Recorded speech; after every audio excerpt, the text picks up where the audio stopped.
अगर आप नोलन पगलू हो तो इससे अच्छा टाइम और कोई नहीं होगा, क्योंकि क्रिस्टोफर नोलन ने अपनी फिल्मोग्राफी को और डाइवर्स करते हुए एक ऐसे सब्जेक्ट को चुना है जहां इस बार उनकी स्टोरी को समझने के लिए किसी डिग्री की जरूरत नहीं पड़ेगी। एंड इस चैनल पे आज हम पहली बार दी ओडिसी के बारे में बात करने वाले हैं, तो अपनी सारी भावनाएं यहाँ पे व्यक्त कर देंगे, जहां पे अपने क्रिस्टोफर नोलन की दी ओडिसी का ट्रेलर आ चुका है। एंड इस बार वो अपनी हिस्ट्री के one of the most influential stories को अडेप्ट करने जा रहे हैं, जिसमें अपना war hero Odysseus Trojan war के बाद घर वापसी कर रहा होता है, पर वो घर वापसी 10 साल की हो जाती है, जिसमें गॉड्स का इंटरफेरेंस से लेकर ego, identity, temptation, patience, faith और टाइम सबका टेस्ट होता है, जो कि नोलन के लिए एक परफेक्ट स्टोरी भी बनती है, क्योंकि बंदा टाइम डिस्टॉर्शन से लेकर आइडेंटिटी क्राइसिस और मैन वर्सेस आइडिया के कॉन्सेप्ट को हमेशा अपनी कहानियों में एक्सप्लोर करते हुए ही आया है, जिसमें मैट डेमन को एज ओडिसियस, टॉम हॉलैंड को as Telemachus, Robert Pattinson as Antinous, Zendaya as देवी Athena, Anne Hathaway as Penelope, Jon Bernthal as Menelaus and Mia Goth as Melantho.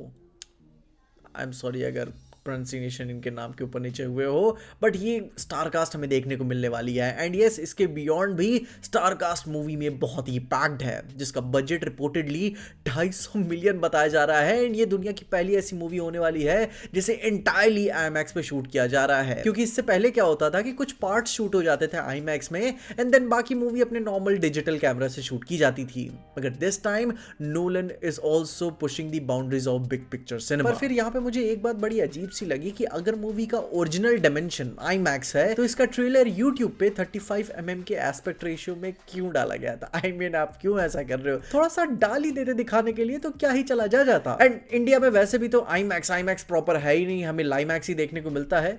And ऊपर से जब स्ट्रीमिंग में ये आएगी तो वो भी अपनी ओरिजिनल डायमेंशन में नहीं होगी, तो कितनी सारे लोग ऐसे मिस कर देंगे इसे, क्योंकि बाकी जो पूरी दुनिया है वो नोलन का ओरिजिनल इंटेंडेड वर्जन देखना चाहती है। अब खैर वो बातें किसी और वीडियो के लिए होंगी, मगर जहां ट्रेलर को देख के फील हो जाता है कि इसमें ओडिसियस की ग्लोरी के साथ साथ कुछ वॉर सीक्वेंसेस भी हमें देखने को मिल जाएंगे। जहां ट्रेलर में एक ट्रोजन हॉर्स वाला भी सीन देखने को मिला, जिसे क्लोजली इतना देखना बहुत कमाल की फीलिंग देता है, क्योंकि कहानियों में ही हमेशा सुना हुआ है कि एक घोड़े ने सबके घोड़े लगा दिए थे।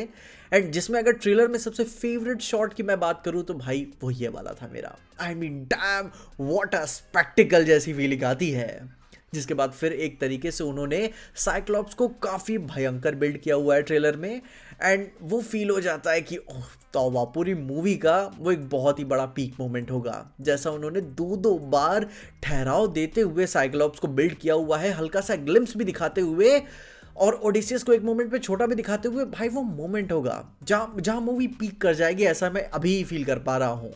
एंड वो पूरी जर्नी फील हो जाती है कि कैसे वो त्रासदी दिखाई जाएगी। ओडिसियस इतना ज़्यादा कॉम्पिटेंट वॉर हीरो होने के बावजूद भी कैसे कैसे करके घर पहुंचेगा, एंड गॉड्स किस तरीके से उसका टेस्ट लेंगे, वो पूरी स्टोरी हमें देखने को मिलेगी।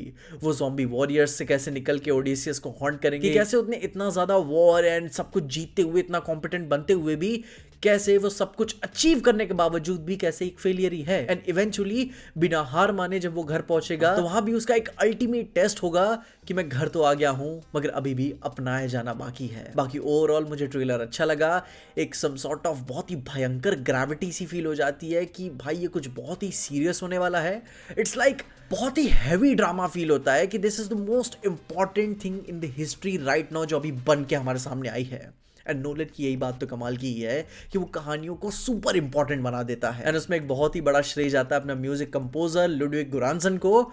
भाई हांस जिमर वुड बी प्राउड ये सुन के, मुझे काफ़ी अच्छा लगा। बाकी मुझे वो बहुत ही हैवी इंपॉर्टेंस फील महसूस करके काफ़ी अच्छा लगा, काफ़ी ज़रूरी फील होती है ये स्टोरी। बाकी नोलन फैंस तो हम सब हैं ही, तो इसे मिस तो नहीं करने वाले। एंड बाकी कुछ ऐसा मटेरियल आता है तो सीधे थिएटर्स में से आके इसे देखेंगे। एंड बाकी आप अपने ओपिनियंस में ज़रूर से बताइएगा कि आपने इस ट्रेलर को देखा एंड आपने पर्सनली क्या फील हुआ, कि आपके अंदर एक्साइटमेंट आई या फिर आपके अंदर भी एक बहुत ही बड़ी इंपॉर्टेंस वाली फीलिंग आई इस मूवी को लेकर। अपने ओपिनियंस मुझे कमेंट्स में ज़रूर बताना और तब तक के लिए देखते रहना पीजे एक्सप्लेन।